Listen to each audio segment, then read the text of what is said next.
A prison bus crashed in '89. 30 years later, a hunter discovers a shack full of prison uniforms, uncovering a chilling mystery. You must join our channel and hit subscribe, because only those who seek truth hidden in the darkest places will do it before this story begins. The sound of splintering wood was nearly drowned out by the wind as Clyde Mercer pushed through the thick curtain of pine branches. His boots sank slightly into the wet, moss-covered earth, the weight of his pack tugging against his spine. He paused, breathing through his nose, eyes scanning the underbrush. A streak of blood, thin and bright red, marked the trail just ahead. His wounded buck was close. But something else had caught his attention. Not the deer. Not any animal. It was the unnatural angle of a structure, half swallowed by the forest and cloaked in silence. Clyde tilted his head, frowning. The shack didn't belong here. The trees around it grew tightly together, gnarled roots weaving across the ground like fingers protecting a secret. The structure itself was a small wooden cabin, no more than 15 feet across. Time had peeled much of the paint away, revealing splintered boards darkened by age and moisture. But beneath the decay, something was off, too deliberate. The nails were new, the door's hinges didn't rust, and the padlock? Modern, heavy. Clyde felt the hairs rise on his arms. He circled slowly, keeping low, his instincts honed from years of tracking and survival in harsher terrains than this. The woods around Evelyn were quiet today. Too quiet. No birdsong. No scaring chipmunks. Even the wind seemed to hesitate. Clyde crouched near a window, if it could be called that. It was more of a slit, sealed with a thick grate and bordered with fresh caulking. He leaned forward, squinting. His breath fogged the glass. And then he saw them. 9 uniforms. Faded, orange, lined neatly, and yet here were 9 uniforms. Where was the 10th? Clyde moved quickly, checking the door for signs of recent use. The dirt around the base was disturbed, faint boot prints, deep and rounded. Someone had been here, recently, and not just one someone. He counted at least 3 distinct treads, all heading toward the shack, none leading away. His fingers trembled slightly as he reached for his phone. But as he held it up to photograph the window, something flickered through his thoughts. A memory, sharp and intrusive. A training exercise from years ago. If you ever feel like something's been prepared for you, then it probably has. He paused, eyes narrowing. The lock, the clean edges, the precise tags. This wasn't a hunting shack. It wasn't forgotten. It was staged. He didn't take the photo. Instead, he took a step back, then another until he was safely out of the clearing. He kept his pace steady, resisting the urge to run. As the shack disappeared behind the veil of trees and fog, Clyde knew his day wasn't about the wounded buck anymore. Something much older had just been dragged back into the light, something that had waited 3 decades beneath the canopy. By the time he reached the ridge, sweat clinging to his back, the weight of what he'd seen pressed hard against his chest. He pulled a small notepad from his coat pocket and jotted one sentence down with shaking hands. "This wasn't just a hiding place," Clyde whispered. "This was a base." Clyde Mercer stood at his kitchen sink, the last light of day casting a dim orange glow through the cracked window. His hands were still dirty from the woods. Dried pine needles stuck to his cuffs, flecks of mud on his boots. But he didn't move. He hadn't since he walked through the door 2 hours ago. Instead, he stared blankly at the photos splayed across the counter. 9 prison uniforms, each one tagged with a name and number, hanging in a shack that shouldn't have existed. His fingers tapped absently against the faucet, a dull rhythm that barely matched the storm of thoughts in his head. He reached for his thermos, unscrewed the cap, and took a long swig of lukewarm coffee, his eyes never leaving the images. The names attached to the uniforms weren't strangers. He recognized them from old headlines, the kind people in Everland talked about in low voices. Harris Tull, Malcolm Red, Denny Knox, men who killed without hesitation. Men the state said were dead. But Clyde had seen those uniforms. He'd smelled the mildew of the wood they hung against, seen the fresh nails holding the walls together. Whoever built that shack hadn't just been hiding. They'd been preserving something. Waiting. He thumbed through the photos again until his eyes landed on an empty hook, a tag missing from the wall. His jaw tightened. One name hadn't been there, Eli Ward. He walked to the garage, dust clouds rising as he pulled open a plastic bin labeled Clippings 80s. Inside were folders, yellowing papers, and faded printouts from a time he rarely revisited. It didn't take long to find the name again. Eli Ward, military technician turned fraud artist, charged with theft, bribery, and accessory to escape. A man who once rerouted an entire transport convoy using fake satellite data and a hand-drawn map. According to the report, Eli had been cuffed inside the transport bus the day it crashed. If he died with the rest, why wasn't his uniform in that shack? Clyde didn't believe in ghosts. He believed in patterns. And something about this didn't add up. By morning, sleep had never come. He rubbed at the ache in his temples, dressed in layers, and grabbed the keys to his old truck. The roads were slick from a light rain, and the forest that bordered Everland looked thicker somehow, heavier. It had a way of closing in when something wasn't right. He pulled into the gravel lot behind the sheriff's station, climbed the back steps, and rapped twice on the metal door. Sheriff Don Marlowe answered in a faded flannel shirt and jeans stained with coffee drips. "Clyde?" Don muttered, blinking through a hangover. "You look like you wrestled a bear." "Something worse," Clyde said, handing over the photos. Don stepped back, flipping through the pictures with shaking fingers. His breath caught when he reached the image of the shack's interior.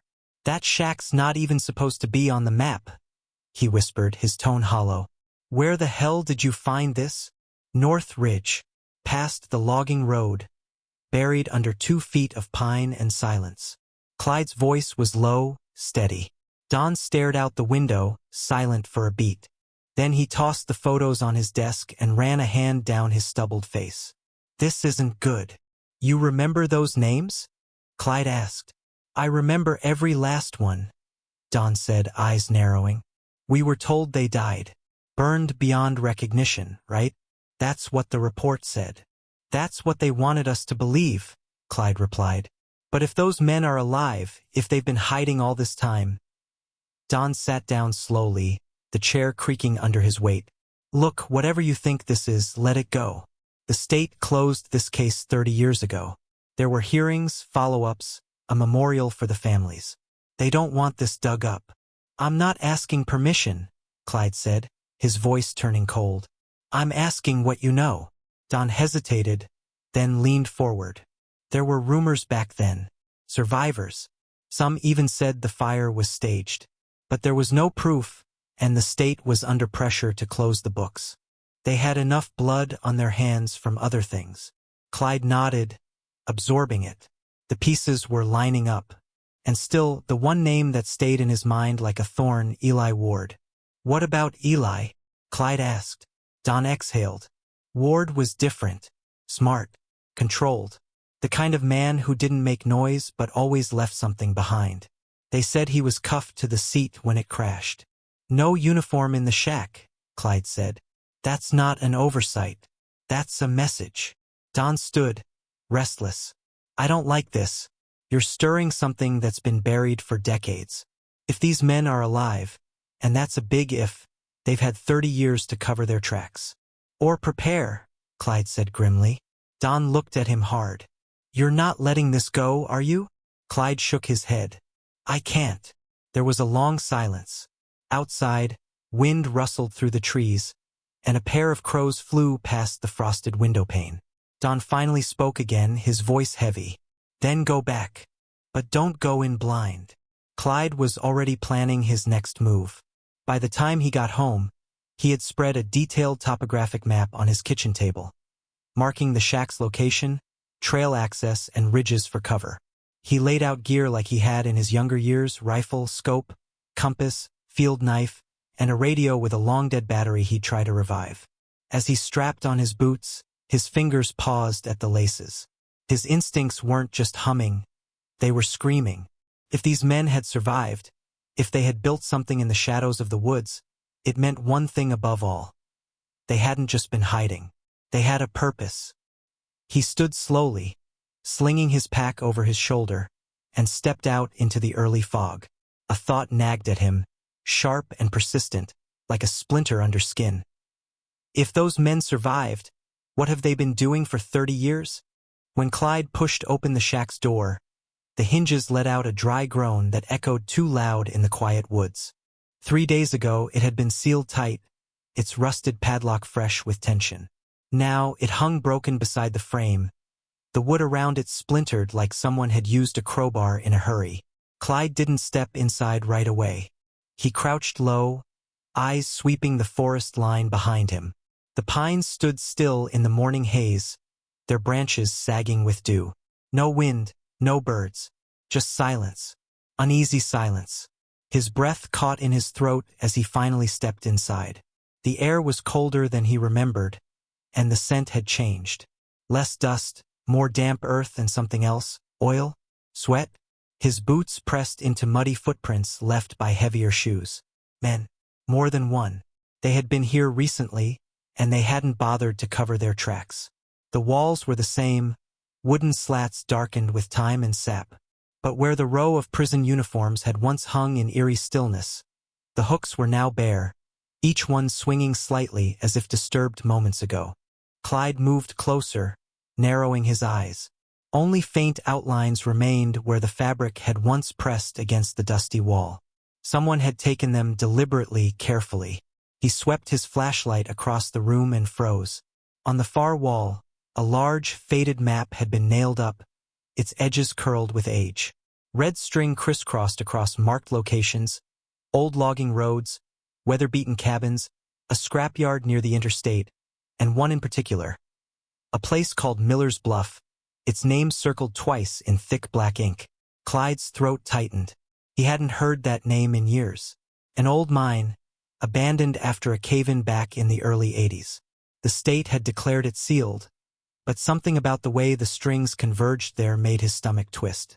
He raised his camera and snapped several photos, careful to capture the map and the threads connecting each location. Whoever had built this had military precision, routes, fallback points, perhaps even supply stations. This wasn't random. This was calculated. Clyde backed out of the shack and returned to his truck without saying a word. The ride back to town was long and bumpy, his knuckles white on the steering wheel. Thoughts raced through his mind, but one name kept resurfacing: Travis Knox. He hadn't spoken to the younger Knox in years, not since a brief run-in over a trespassing complaint. But Travis had grown into something more than his brother ever was. Denny had been violent and unhinged, but Travis? He was sharp, focused, owned a private security firm now, knew how to think like someone with nothing to lose. Clyde found him at a local diner on the edge of Evelyn, a quiet spot with cracked leather booths and a waitress who called everyone honey. Travis was sipping black coffee when Clyde slid into the booth across from him. "I need your eyes on something," Clyde said without preamble, flipping through the photos on his phone. Travis didn't smile, didn't even blink. He studied the map images, leaning forward with both forearms on the table, his breath low and measured. "This ain't just some old cabin setup," he muttered after a long pause. "They're organized, like military organized." Clyde nodded. "Think your brother's involved?" Travis's jaw tightened. "If he is, it's not just for kicks. Someone's pulling strings." Before Clyde could press further, the bell above the diner door jingled. A black pickup truck pulled into the gravel lot outside. 2 men stepped out. They wore matching denim jackets with no patches, no logos, too plain to be casual. Their posture was stiff, alert, like they were waiting for a signal. One of them leaned against the truck bed, hands in his pockets, eyes fixed on the diner window. "They followed you?" Travis asked, barely moving his lips. Clyde didn't turn his head. He just watched the reflection in the window. "Maybe. Or maybe they followed you." Travis gave a slow nod, then slid his phone off the table. "Doesn't matter. We're both in it now." Clyde leaned in, his voice a whisper. "We're being followed." Travis didn't blink. "They know we know." Clyde stood at the edge of the empty office, his breath held tight in his chest. The blinds were drawn, the lights off, and every file cabinet stood open like broken ribs. The laptop on the desk was gone. Even the chair Travis used to lean back in, squeaking when he thought too hard, was pushed neatly against the wall. No signs of a struggle. No note. Just absence. Clyde backed out slowly, closing the door behind him without a sound. Outside, the early light of morning painted the street a muted gray. He walked to Travis's apartment on South Fairview. The door wasn't locked. Inside, the couch cushions were stacked on the floor. The fridge stood open and empty, and his favorite boots, the pair with the torn lace, were missing from the mat by the door. Gone. Clean. Clyde didn't call anyone. He didn't tell the sheriff. Something about it all told him this was bigger than a missing person report. Travis had either run or been taken, and Clyde couldn't risk being next. By noon, he was back in the woods. No trail. No campes. Just instinct and memory. The forest swallowed him whole, branches clawing at his sleeves as he moved deeper into the timberline. He slept rough that night, a bedroll tucked beneath a curtain of moss-draped pine, his rifle across his chest. No fire, no sound, just the whisper of wind and the pounding of his thoughts. It took 2 more days before he reached Miller's Bluff. The old mine was buried beneath a ridge of broken stone and brush, half concealed by overgrowth. Clyde crouched behind a fallen tree, eyes fixed on the gate. From a distance, it looked untouched, rust curling up the hinges, vines swallowing the chain link. But when he crept closer, he saw the truth. The lock was new, not just new, digital. A small keypad blinked faintly in the shadows, its screen clean and fingerprint-free. Above it, tucked in the crook of the rock face, was a camera lens the size of a quarter, covered in a mesh of dirt and moss that clearly hadn't stopped it from working. Clyde froze. Every instinct in his body told him to turn around. But he didn't. He studied the ground around the entrance. No footprints. No tire marks. Nothing obvious, which meant they were careful, disciplined, trained. He circled the ridge until he found higher ground, then built a small blind from branches and packed soil. From there he waited, and waited.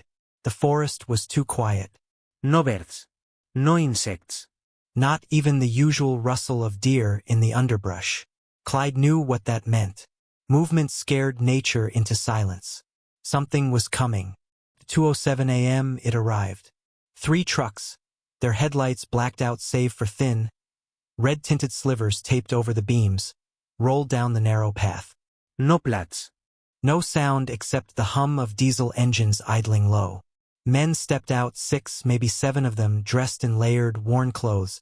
Not rags, not prison orange, but faded canvas, muted greens and browns, tactical boots, hair cropped short, faces unreadable. They moved with a purpose that made Clyde's stomach tighten. No shouting. No talking. They each knew their role. Crates came out first. Wooden. Sealed. Some were marked with stencils. Numbers. No words. Then came duffel bags, long and heavy, thudding to the ground with the solid weight of weapons. One man checked the perimeter, walking the same loop Clyde had taken hours earlier. He walked right past Clyde's blind without a glance, but Clyde didn't move a muscle. Then a 4th truck pulled in.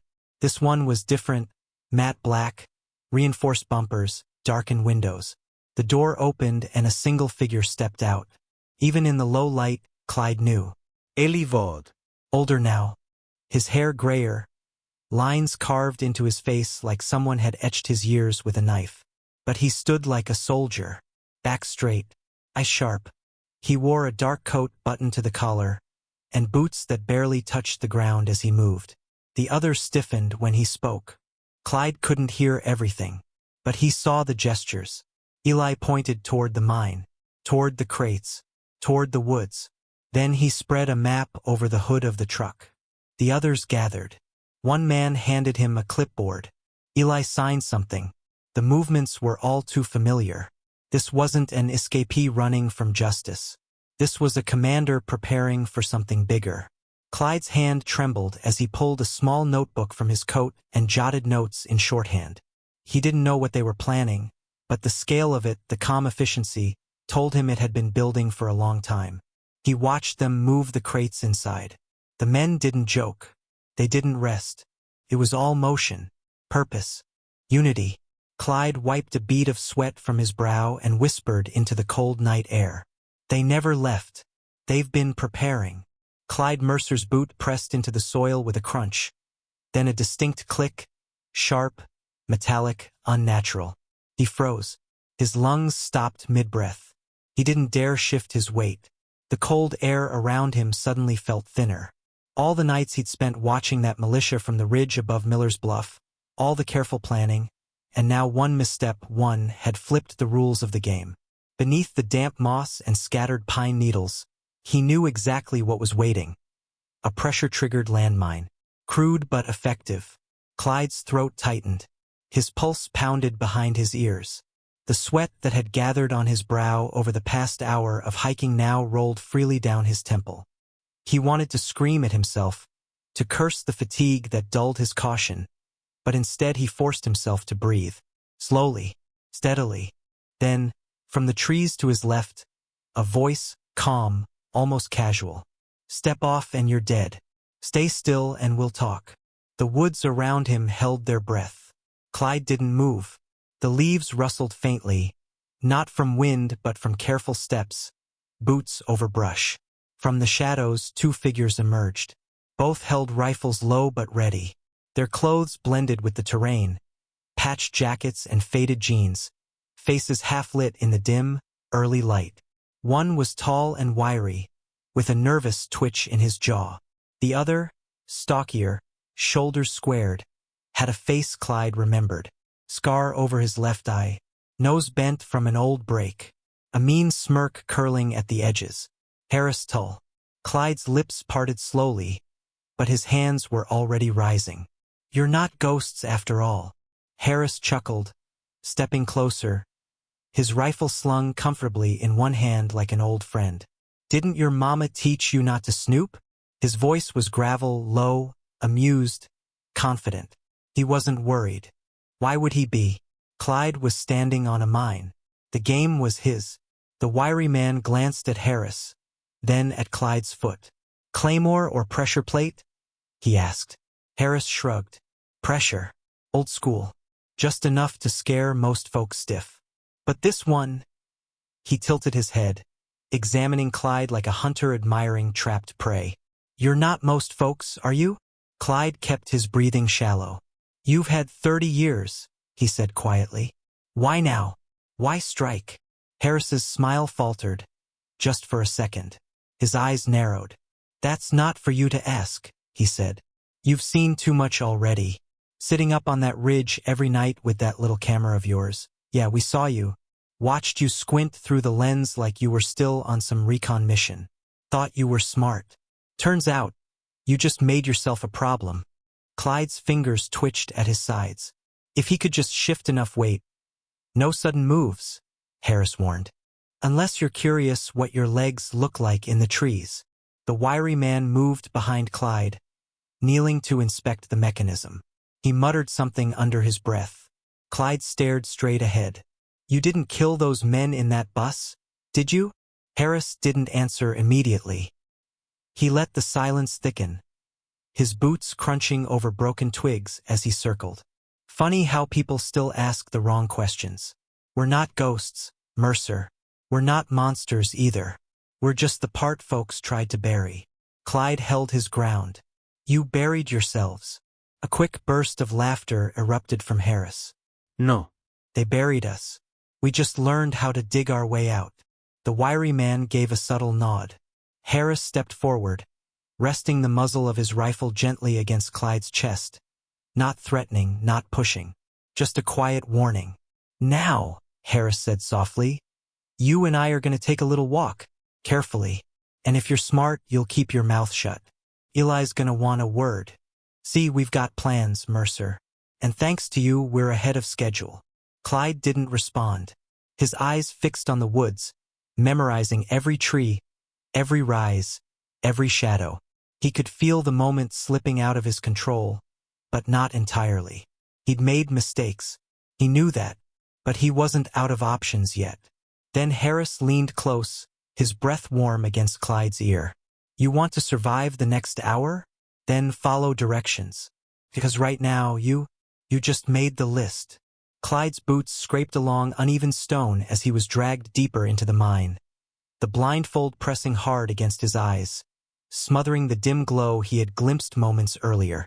Cold air curled around his face like fingers, damp and metallic, laced with the scent of old earth, oil, and something else, something sterile, like bleach. His wrists burned against the rope binding them, skin raw from the rough cord. One of the men shoved him forward. He stumbled, nearly losing his footing as his shoulder clipped a steel beam. Keep moving, a voice grunted behind him, gravelly, humorless. The footsteps echoed in an eerie rhythm, 3 sets, tight and deliberate, accompanied by the distant buzz of fluorescent lights. This wasn't some makeshift cave or outlaw den. The air held pressure, as if the walls themselves had been sealed with purpose. He could feel the vibrations of machines, faint, mechanical, alive. A metal door groaned open, followed by a firm hand grabbing his shoulder.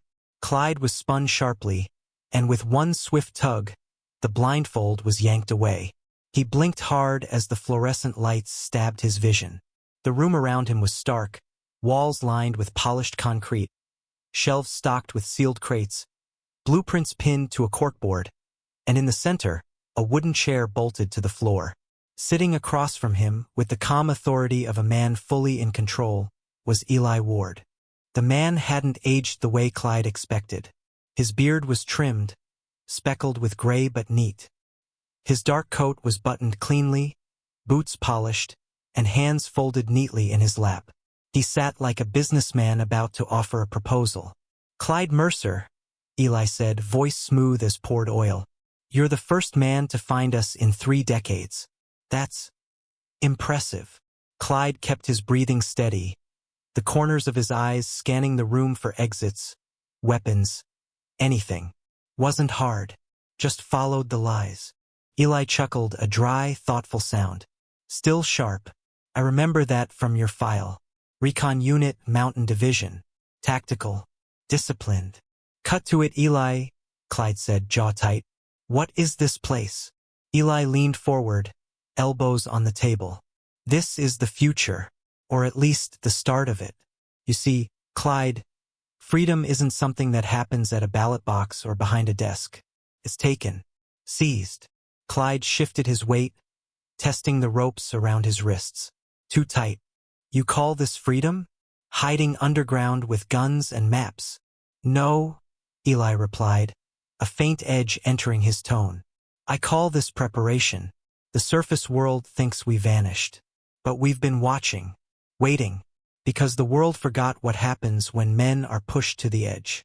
Clyde's eyes narrowed. You're planning something. I'm rebuilding something, Eli corrected.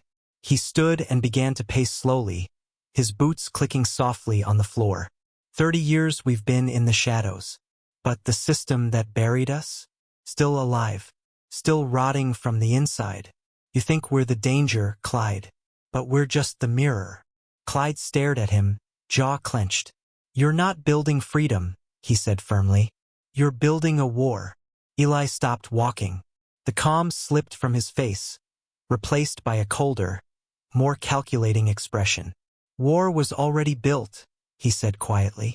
We're just bringing the roof down. For a moment, silence hung between them like a blade. Then Eli turned toward the guards. Put him in the holding cell. Give him time to think. Clyde didn't resist as they dragged him through a narrow corridor, deeper into the mine. Pipes lined the ceiling. He caught glimpses of coated doorways, cables snaking along the floor, faint sounds of drills echoing from somewhere below. Whoever built this place knew what they were doing. The cell was small, bare concrete walls, a grated floor, a single bench. As they pushed him in, the door slammed shut behind him with a mechanical hiss. The lights dimmed. Clyde sat still, heart pounding, mind racing. His muscles ached, but not from the restraints, from the adrenaline laced through every inch of his body. And then he smiled. The guards had missed one thing, a tiny flaw sewn into his jacket lining. A button. Cracked, dirty, and completely ordinary. But Clyde knew better. He reached into the fabric, fingers working quickly, and snapped the thread. The button dropped into his palm. Inside, invisible to the eye, was a micro-tracker, his last-ditch play in case things went south. He closed his eyes, leaned against the wall, and let the cold seep into his bones. "Let's see who finds who first," he muttered. The cell door groaned under the pressure, metal scraping against stone like bones grinding in a grave. Clyde Mercer pressed his shoulder to the rusted hinges, sweat trickling down his brow, jaw clenched tight. The jagged edge of his belt buckle, now bent and bloodied from hours of scraping, slipped again, biting into the web of his palm. He gritted his teeth, forcing the metal back into the screw head, twisting with everything he had left. Come on, just one more turn. Another crack echoed from somewhere deeper in the mine. Voices, faint, urgent, moving fast. Footsteps shuffled across gravel. Clyde froze, barely breathing. A single screw clinked to the floor. Then another. The heavy steel door leaned forward, finally loose.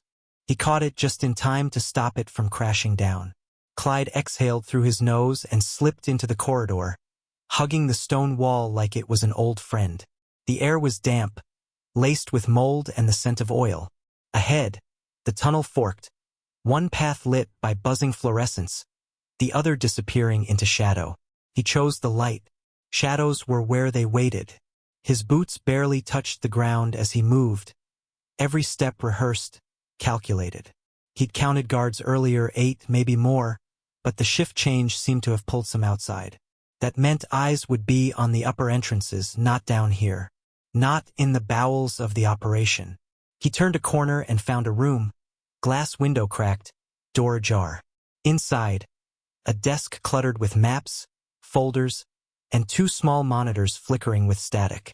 A single hanging bulb swayed overhead, creaking on its chain. Clyde slipped inside and shut the door quietly behind him.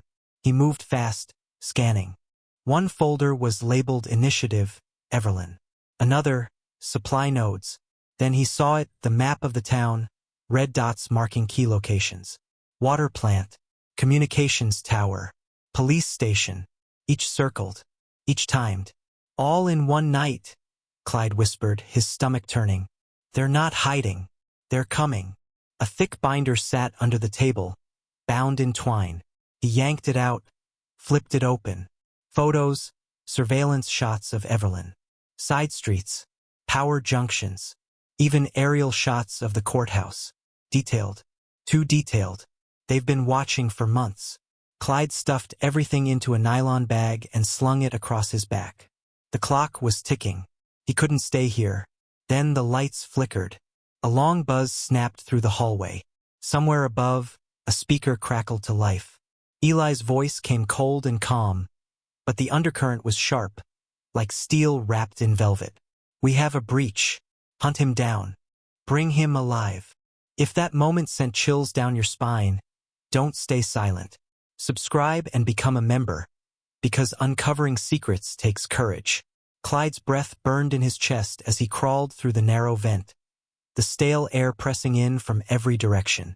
The shaft was barely wide enough for his shoulders, lined with jagged rust and cold condensation.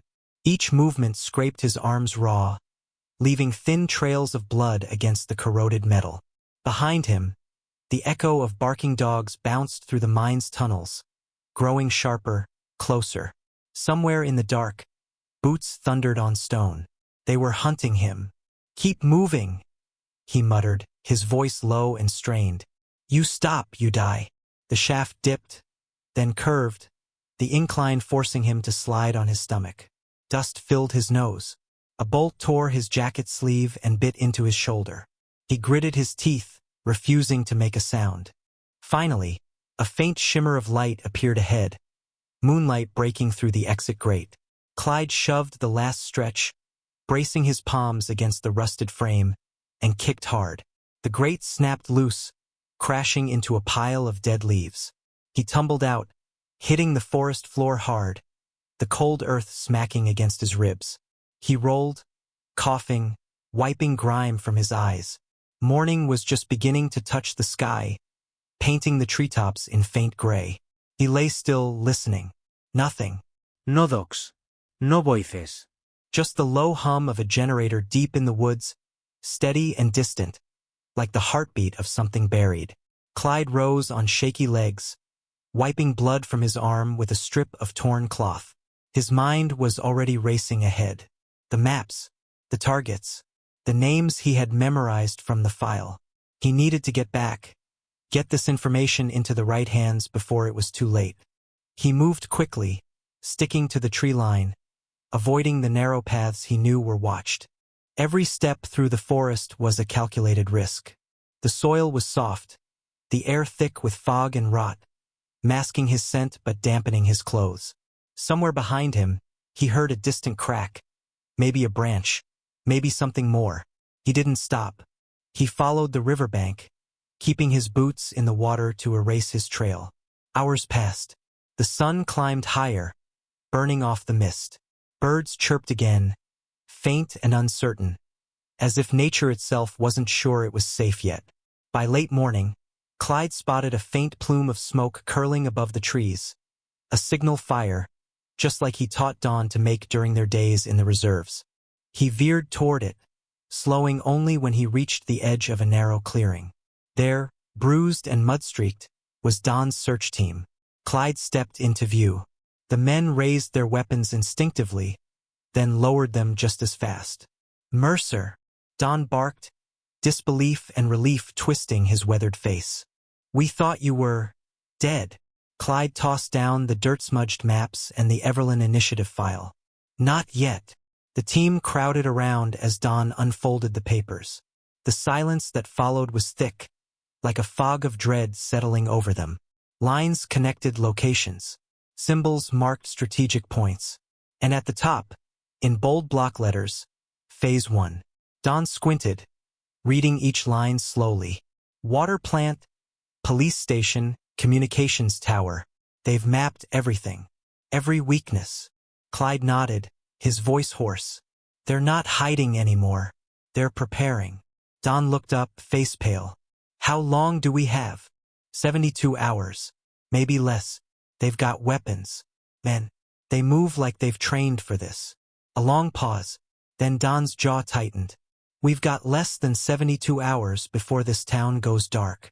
Back in the mine, far below the forest floor, Eli stood in front of a glowing wall of monitors, each one flickering with grainy surveillance footage. One feed showed a blurry still of the trail vent and the faint figure crawling out of it. His fingers curled around the edge of the table. "Clyde Mercer," he said, his voice flat. "He just became our top priority." He turned to Harris and Malcolm, both standing silently behind him. Harris's eyes lit up with recognition. Eli didn't look away from the screen. "Send the message. No more shadows. It's time they remember who we are." Harris grinned, rolling his knuckles with a click. "Let's light the match." Clyde Mercer's voice crackled through the walkie, low and steady, but his pulse told a different story. From the roof of Darlow's feed supply, he had a clear line of sight down Main Street. The Founders' Day parade moved below in slow, colorful waves, children waving flags, brass horns blaring from the high school band, townsfolk cheering and snapping photos. But his eyes weren't on the parade. They were locked on two figures moving upstream against the crowd. The men wore faded gray hoodies, their hoods drawn low to shadow their faces. Each carried a long metal case, the kind that could house anything from survey equipment to scoped rifles. They walked without hesitation, slipping between booths and strollers like they belonged. But Clyde had spent years in reconnaissance. He knew the gait of a man trying to blend in and failing. He lowered his binoculars just enough to tap the earpiece. "Dawn," he murmured. "I've got eyes on two gray hoodies, moving east past the old clock tower, metal cases in hand." No insignia. No smiles. Sheriff Don Marlowe was stationed behind the old post office, tucked low in the back seat of a decommissioned cruiser. His grip tightened on the shotgun between his knees. "Copy. I've got Deputies Ricks and Leon on standby at the square's edge. If they split, we'll flank." Clyde adjusted his position, ducking behind a peeling billboard for Miller's apple cider. A slight wind cut across the rooftop, carrying with it the distant scent of kettle corn and diesel. The town smelled like nostalgia, but the tension brewing beneath it was thick and bitter. He glanced down at Ben Trask, who stood quietly in the alley below, shoulder pressed to the brick, a walkie in one hand and a wrench in the other. The retired electrician had helped wire most of Evelyn's emergency systems back in the day. Now he was acting as their technical eyes and ears. "Any movement near the water plant?" Clyde whispered down. Ben shook his head without looking up. "Nothing yet, but I rewired the breaker failsafes last night. If they trip it, we'll know. Problem is, we'll only know after they've done it." Clyde cursed silently to himself, then pressed a hand to his chest where a small notebook sat in his inner vest pocket. Inside were scribbled diagrams from the Evelyn Initiative, a nightmare in blueprint form. Every target marked with grim precision. Every route scouted. And the water plant, that was the linchpin. "They're not going to start at the plant," Clyde muttered to himself.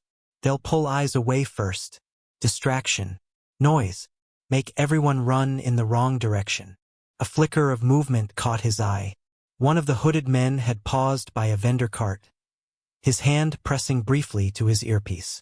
He nodded once, adjusted his grip on the case, and continued toward the courthouse steps. The second man turned west, slipping behind a group of teenagers waving flags. "They're splitting," Clyde said into the radio. "We've got a two-pronged entry. One's heading for town hall, the other's peeling off toward the substation. Maybe even the sheriff's office." Don's voice returned, hard-edged. "You were right. It's a setup." A low rumble echoed through the air, followed by a sharp pop. The crowd near the sheriff's station screamed, and a fireball erupted from behind the building. A black cloud of smoke curled into the sky like a serpent. The explosion knocked out windows up and down the block. "They just hit us," Don barked. "It's the station. They're trying to pull us west."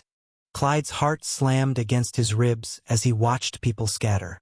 Children were crying. Vendors dove behind carts. A man collapsed clutching his leg, blood blooming through his jeans. Clyde didn't have time to check. He spun off the roof's edge, climbing down the fire escape in 3 quick jumps. Ben grabbed his shoulder as he landed. "What now?" "We go east," Clyde said. "To the plant."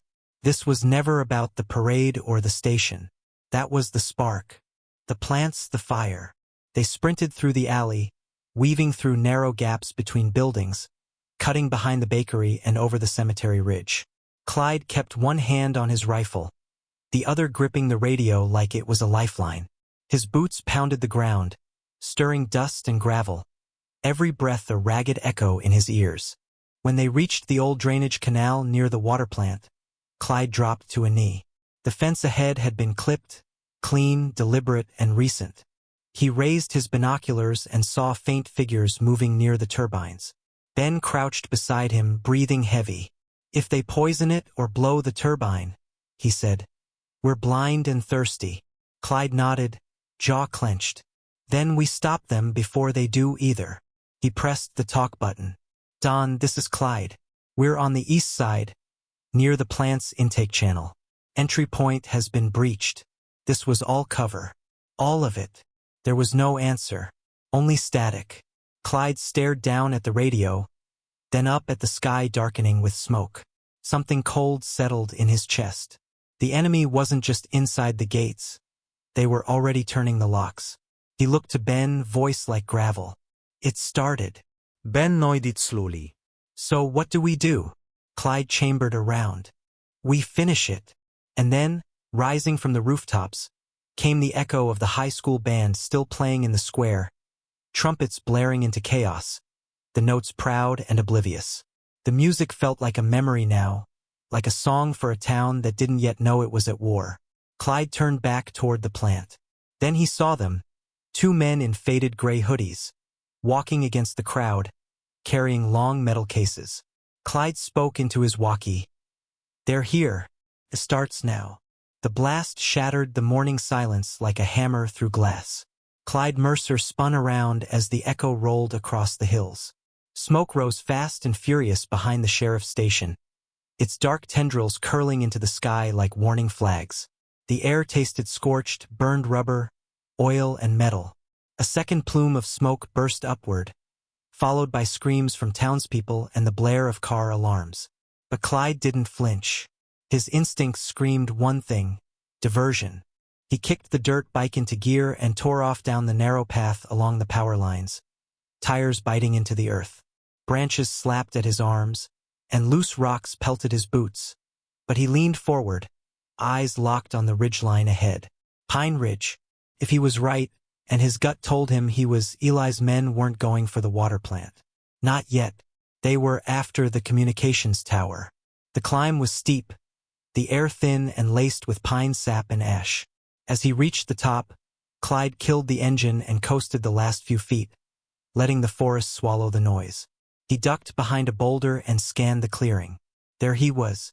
Malcolm Red knelt at the tower's base, one hand on a chunk of C4, the other feeding wire through a metal clamp. He moved with purpose, calm, steady, like he'd done this before. Clyde could see the tension in his shoulders, the way his eyes darted between the wires and the tree line. This isn't just a job. This is practiced. Clyde crept forward, boots finding soft patches of moss. 20 feet. 15. 10.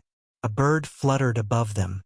Malcolm flinched, just for a moment, and in that sliver of hesitation, Clyde moved.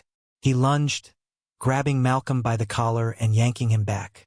The two men tumbled to the dirt in a flurry of limbs and gravel. Malcolm growled and swung wildly, but Clyde caught his wrist and drove the butt of his rifle into the side of Malcolm's jaw. The man went limp with a grunt, eyes rolling back. Clyde panted, heart thudding in his chest like a war drum. His hands were shaking, not from fear, but from the raw spike of adrenaline. "Not today," he muttered, pulling a coil of rope from his pack. He bound Malcolm's wrists and ankles, double-checking the knots. Then he hoisted him over his shoulder with a grunt and disappeared into the woods, heading for the abandoned ranger hut a quarter-mile down the slope. The hut stood crooked and forgotten, its roof bowed under years of fallen pine needles. Clyde kicked the door open and dumped Malcolm inside, dragging him into a back room where sunlight pierced through a cracked window like a blade. He propped a chair under the doorknob and dropped beside the window to catch his breath. "One down," he whispered, watching the smoke from town curl higher into the air. But he didn't linger. He moved fast, resetting the traps he'd planted earlier, pressure plates under loose floorboards, tripwire flares behind the main door. If Eli's men came, he wanted them to know exactly where they stood. He poured water into his canteen, then paused. Something felt off. The forest had gone still. Too still. No birds. No wind. Just silence. He reached for his rifle just as a twig snapped outside. Clyde froze. A shadow passed the window. Then another. He backed into the corner, rifle ready. The door creaked open slowly and stopped. No one entered. Instead, the floor trembled under a heavy step. Another. Then, from the trees, a hiss of static crackled through a radio. Clyde recognized the voice immediately. "Do it clean," said Eli. "But leave him breathing." The hut lit up in a burst of orange as a flare exploded near the porch, triggered by one of the pressure sensors. The sudden light caught the men outside off guard, forcing them to retreat into cover. Clyde didn't wait. He used the chaos to move to the opposite window, crawling out into the underbrush and circling around to higher ground. He could see them now, two of Eli's men, flanking the hut, eyes squinting against the smoke and light. One of them had a scar running down his cheek. Harris Tull. Clyde's stomach turned. Harris was more than a name in a file. He was muscle, brutal, loyal only to Eli. And now he was here. Clyde took aim but didn't shoot. He needed them to believe he was still inside. Needed them to commit. Harris took a step forward, right onto another plate. Click. The ground spat a column of flame straight into the air, lighting up the sky like a signal flare. Harris dove back, shouting. The The forest pulsed with red light, a silent alarm to anyone watching. Miles away, Eli's hand clenched around the radio. "I want him alive," Eli growled into the radio. "But hurt him first." The walls of the sheriff's station trembled with the echo of another distant blast. Don Marlowe stood at the cracked window, sweat beading beneath his collar as he watched black smoke curl over the rooftops. The radio on his hip hissed and crackled, giving nothing but static. He slammed it against the desk in frustration, muttering under his breath. Behind him, the last working desk lamp flickered. The power grid was failing one piece at a time. "Try the CB again," he barked to Deputy Carson, who sat hunched over the dusty console like it was a lifeline. "I've been trying, Sheriff," Carson snapped, his hands trembling slightly. "It's all jammed. Every channel." Don ran a hand down his face, eyes bloodshot and jaw clenched. They were cut off. With barely 5 men left on shift, no working phone lines, and a town full of scared people, they were holding back a wave with a shovel. "Block the roads," Don said suddenly, turning with urgency. "Use the school buses. Stack 'em at every entrance into town." Carson blinked. "What if people panic?" "Let them panic. At least they'll be alive," Don replied, already grabbing a shotgun off the wall. "And if they see us moving, they'll know this is real." A door slammed open below. Heavy boots on wood. Clyde Mercer stormed in, soaked in sweat and blood, not all of it his. He carried a duffel bag in one hand, and in the other he dragged Malcolm red, bound and bruised, his lip split and shirt half torn. "Got one?" Clyde said flatly, kicking the door shut behind him. Don blinked. "Alive. For now." They shoved Malcolm into the chair, tied his hands tighter, and doused him with cold water. He groaned, coughing violently. "Talk," Don said, voice low. Malcolm raised his head slowly, one eye swelling shut. He looked between the 2 men, then chuckled dryly. "You think this matters now?" Clyde knelt, face inches from Malcolm's. "We know about the mine. We know about Eli. What we don't know is who's already in," Malcolm interrupted, smiling through bloodied teeth. Don stepped forward, shotgun still resting in his grip. "In where?" "Everywhere," Malcolm whispered. "Town hall, water plant, church basement. We've already taken people inside. You don't know who's working for us." The words landed like thunder. Don's breath hitched. He turned toward Clyde, face pale. "They're not just outsiders," Clyde said grimly.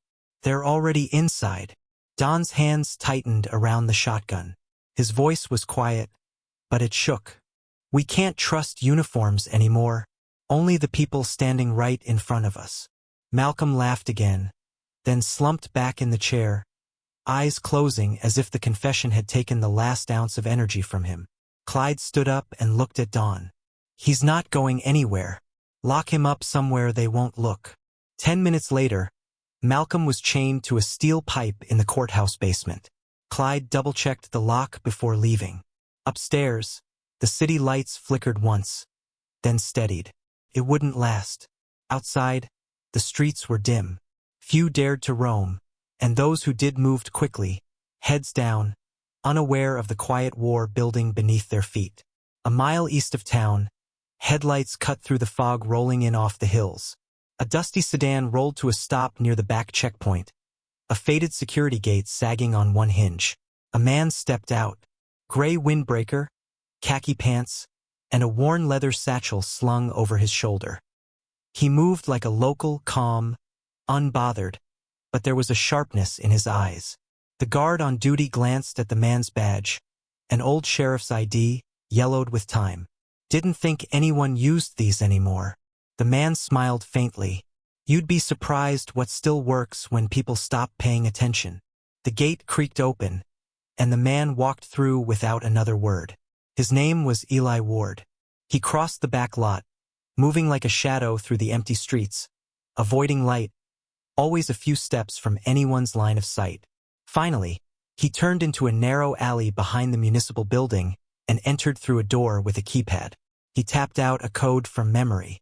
Inside, A man waited at a round table with a city seal on the wall behind him. Late 50s, graying at the temples, wearing a blazer too clean for this hour. Gerard Locke. Eli stopped at the doorway. He looked older than he did 30 years ago. Lines at the corners of his eyes, streaks of white in his beard, but his gaze hadn't lost its edge. Gerard rose and extended a hand. "Welcome back." Eli didn't take it. Instead, he glanced around the room, noting the blueprints spread out on the table, water lines, transformer hubs, backup grids. His eyes paused on a folded map marked in red. He smiled. "Everything's ready." Clyde crouched low behind a rusted transformer, the cool air humming with electricity. His eyes locked onto the restricted gate just ahead, where Councilman Gerard Locke swiped a keycard and slipped inside the county's power grid facility. But it wasn't Locke that froze Clyde's breath in his lungs. It was the man walking beside him, head down and collar up. Even in civilian clothes, even after 30 years, Clyde knew that face. Eli Vaude. He narrowed his gaze, pulse quickening. His instincts hadn't failed him. They were meeting here for a reason.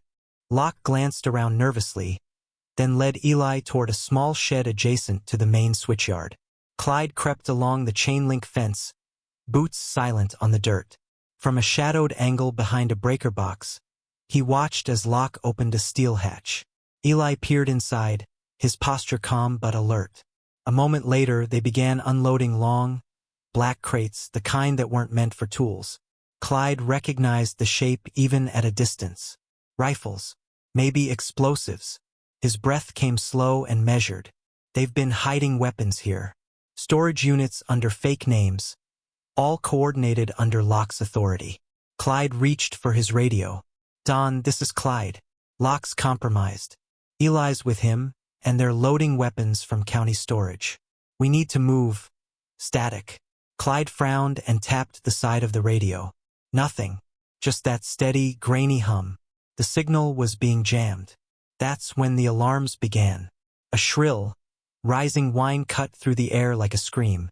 Somewhere near the grain mills, sirens wailed, and a thick plume of black smoke curled into the sky. Clyde spun toward the town. Another alarm followed, this one closer. Then a third. The coordinated signals echoed off the hills like a warning bell. "No," he whispered, pushing away from the fence. Down the hill, chaos bloomed. Fires lit rooftops like distant campfires, and from alleyways, basements, and parked vehicles, armed men began to emerge. They weren't in uniform. Some wore work boots and flannel shirts. Others had hoodies and baseball caps. But all of them carried rifles, pistols, and radios. Clyde's stomach twisted. This isn't a raid. It's a full-blown uprising. He sprinted along the side of the building, staying low, cutting through hedges and leaping fences. His only thought now was reaching Eli before he disappeared again. The man was too dangerous, too smart, and if Clyde didn't move fast, Everlyn would fall before the town even knew it was under attack. He ducked behind a row of trash bins behind Grady's Hardware, boots crunching glass from a shattered window. That's when he heard it, the soft scrape of metal behind him. Clyde turned. A blur came from the shadows. The crowbar swung fast and hard. Clyde raised his arm just in time. Bone met steel with a sickening crack, and he stumbled backward, pain flashing white-hot through his wrist. Harris Tull stepped into view, grinning like a wolf. His face was older now, lined and sun-leathered, but those cold eyes hadn't changed. "Didn't think you'd make it this far," Harris muttered, rolling the crowbar in his palm. "But here you are, bleeding where you don't belong." Clyde's vision blurred at the edges, but he clenched his teeth and steadied himself. "Guess I hit a nerve." Harris lunged again. This time Clyde ducked, letting the crowbar swing wide. He rammed his shoulder into Harris's gut, knocking them both into the alley wall. They grappled, brutal, close, no wasted moves. Harris's strength hadn't faded with age, and he fought dirty, elbowing Clyde in the jaw, kneeing his ribs. But Clyde was a survivor, always had been. Reaching to the ground, he grabbed a broken antenna from a discarded radio and jammed it into Harris's leg. The man howled, staggering back, blood darkening his jeans. Clyde panted, his fingers trembling as he reached for Harris's radio. "This ends now," he growled into the mic. Harris slumped against the wall, smiled through gritted teeth. "You're too late," he whispered. "The gates open." Clyde turned sharply, heart hammering in his ears. Up on the hill he saw it. Evelyn's power grid flickered, lights blinking once, then twice, before the entire town plunged into darkness. The mine door had just opened, for everyone. Clyde Mercer didn't need to ask why. The blacked-out skyline told him enough. Street lamps crackled and died, windows lit with confusion, and car alarms hiccuped once before falling silent. The entire town seemed to exhale, its breath stolen by the sudden, unnatural quiet. Then the fires began. First one, just beyond the sawmill, a yellow bloom against the midnight trees. Then another near the grain sheds. The flames rose quick and hungry, snapping at rooftops as shadows scattered in every direction. Clyde sprinted through the alleyways, his boots hammering the cracked pavement, his lungs burning. He had one place to be, the water plant. He found Don Marlowe already there, standing beneath the looming steel tanks like a stubborn sentry. His jacket was smeared with ash, his face lined deeper by stress and smoke. In his hands was a pump-action shotgun, loaded and ready. "If this goes down," Don said without looking up, "we lose everything." Clyde didn't respond right away. He was scanning the treeline above the plant, where the hills curved like a protective wall. His eyes moved with precision, trained to see what others missed. A flicker of motion, a glint of glass, a break in the brush that hadn't been there hours ago. "He's coming here," Clyde said quietly, gripping the strap of his rifle. This was always the final target. They moved quickly, laying traps with what little they had, tripwires laced through tall grass, flares tied to motion triggers, cans stacked near the fence to act as noise alarms. It wasn't much, but it was enough to slow them down, to make them feel watched. The backup generator inside the plant hummed steadily, its low drone a heartbeat in the silence. Clyde kept near the edge of the facility, crouched low by a concrete wall. He could feel it in his bones. The storm was coming. Don crouched beside him. "You sure about this?" Clyde's jaw clenched. No. "But if we don't stop him here, Evelyn burns." The first silhouette appeared near the fence. Then another. They were deliberate, controlled, not the usual chaos of looters or drunks. These men moved with formation, military, each one armed. The leader was unmistakable, even before he stepped into the glow of a dying flare. Eli Ward. He looked older than the picture Clyde had seen, but not weaker. His presence carried the weight of someone who'd waited too long for this moment. Beside him, 4 men flanked him with cold discipline. One of them had Gerard Locke, a town councilman, in a firm grip, a pistol pressed to his ribs. Eli stepped forward slowly, arms raised in mock surrender. His coat flared in the wind, eyes sharp under a furrowed brow. "I told you, Mercer," he said calmly, his voice steady despite the chaos. "This isn't revenge. This is correction." Clyde didn't lower his weapon. The barrel hovered just above Eli's chest, though his hands remained still. "You chose war." Eli stopped just short of the tripwire, gaze locked with Clyde's. His breath fogged in the cold air, but his voice didn't waver. "No," he said, with a flicker of something behind his eyes, pain, maybe, or fury buried too deep to name. "I chose not to disappear." The world held its breath. Then a snap, a crunch of metal. Someone had stepped too far. A flare exploded into the sky, bathing the scene in hot red light. Shadows leapt and twisted across the plant. Gunfire erupted. Don fired first, his shotgun thundering through the air. One of Eli's men dropped. Another dove behind the generator. Clyde rolled sideways as bullets tore through the wall behind him. He returned fire, clipping one man's shoulder. Gerard Locke twisted away from his captor and fell, crawling toward cover. Eli didn't flinch. He stood tall in the chaos, watching Clyde with something that looked almost like pride. Clyde ducked behind a pipe, breathing hard. His ears rang, his fingers numb around the grip of his rifle. But he didn't stop. Couldn't stop. Somewhere above, another flare hissed skyward, lighting the plant in a cruel red. Then all hell broke loose. Flares burst overhead, casting the water plant in deep crimson as the night exploded into chaos. The low hum of the backup generator echoed beneath the metal grating, mixing with the sharp crack of gunfire and the distant shouts of men scrambling in the dark. Clyde Mercer ducked behind a concrete support beam, his breath fogging in the chilled air. He glanced at Don Marlowe, crouched beside him, sweat running down the older man's weathered face despite the cold.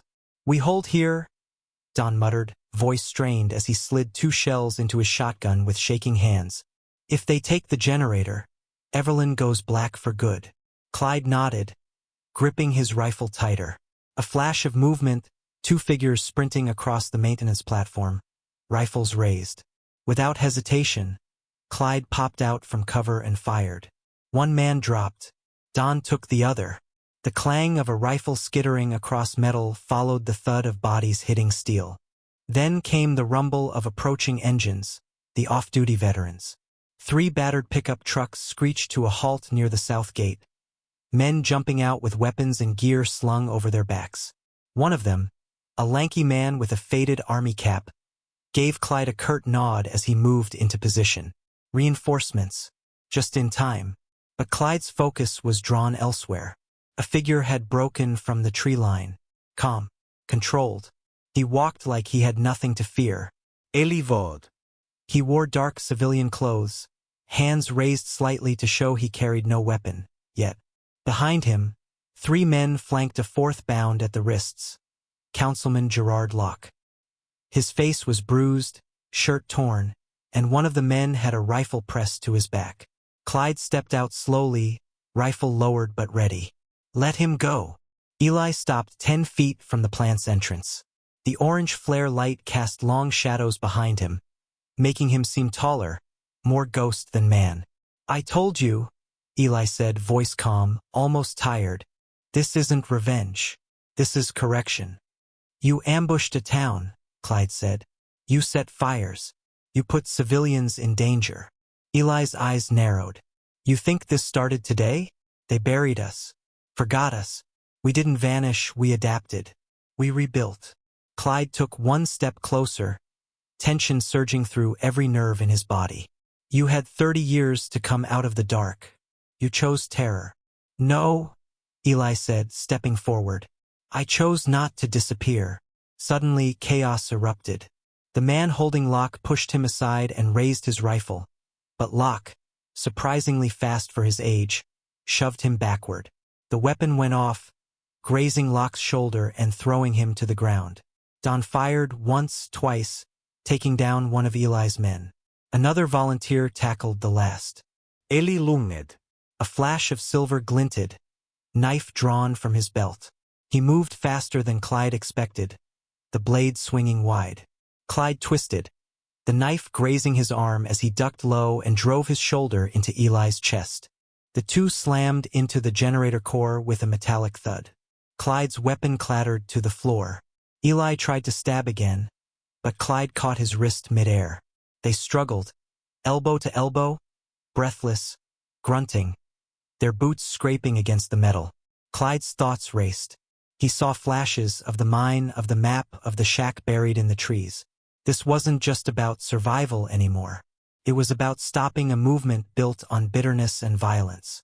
With a sharp twist, Clyde disarmed Eli, sending the knife spinning to the floor. He slammed him against the generator, pinning him there with one arm across the throat. "It's over," Clyde said, eyes locked on the man who had nearly torn the town apart. Eli breathed heavily, blood dripping from a cut near his temple. Outside, sirens howled, a distant wave growing louder. The National Guard. Backup. Eli looked out the window, watching the flashing lights rise over the trees. "I built this in silence for 30 years, he muttered, voice low and bitter. "You ruined it in 3 days." Clyde didn't answer. He simply stepped back, shoulders tight, breathing hard. 2 guards from the arriving unit rushed in, rifles drawn. Eli raised his hands and didn't resist. They cuffed him and dragged him out, face blank. In the days that followed, Everlyn peeled back the layers of a secret buried beneath its soil. Dozens were arrested, from councilmen to store clerks. Men with clean records and empty eyes. The mine was sealed under federal order. Files taken. Structures collapsed. No one would ever enter it again. Don Marlowe, limping from a fall during the firefight, handed in his badge with no press conference. No farewell. Clyde Mercer disappeared without a word. And yet, months later, hikers spoke of something in the woods, deep and quiet. A new shack, small, empty, but not old, because shadows don't die, they wait. The truth was buried for decades, but now it's out. If you stand for justice and answers, hit subscribe and join the channel. Together, we rise. Disclaimer. The story you just watched is fictional, created to explore the shadows of the past and the power of uncovering hidden truths. Its purpose is to inspire conversations about justice, mystery, and the impact of unresolved secrets.